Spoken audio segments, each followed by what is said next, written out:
Sa'yo pa sa buntag no, ipaayaw doon ni sir ang iyang DS64B, wala turbo ni siya mga idol. Nakita lang po ni sir sa itong mga vlog. Maunang niabante na yun siya, diri sa itong shop mga idol.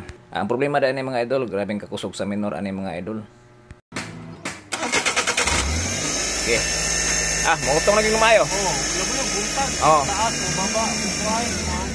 Sige. Bugnawa sa kadali idol ha.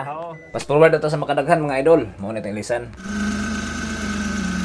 Kanilang atong ilisan mga idol kay sakap open siya. Hindi na siya mukuan pag i-lock na oh.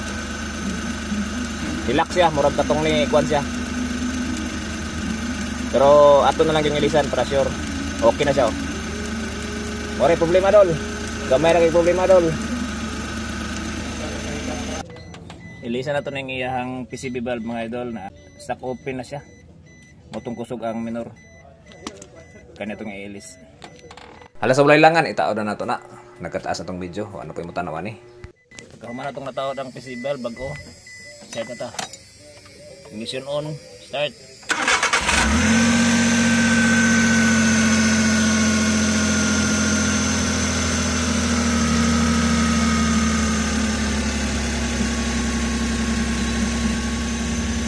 Kita na to mga idol no, nga naa na gyud sa minor. Ug ato na lang pong i-adjust di ang bolt nga utso para matagaan gyud natong sakto nga minor mga idol. Ayos mga idol. Aircon.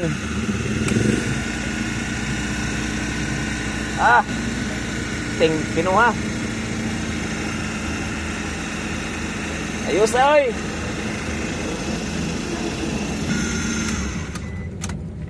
Start. Aircon.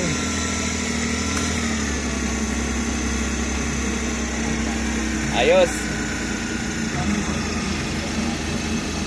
Atong game mga idol. Nagilis na og PCB valve. Nag-adjust tag minor diri mga idol. Okay. DS64B. Walay turbo mga idol. Ayos na kayo mga idol no. Atras una abante na si sir. Salamat sir sa imuhang pagbisita sa akong gamay nga shop. Sundi ko nyo mga idol. Daghan pa ni.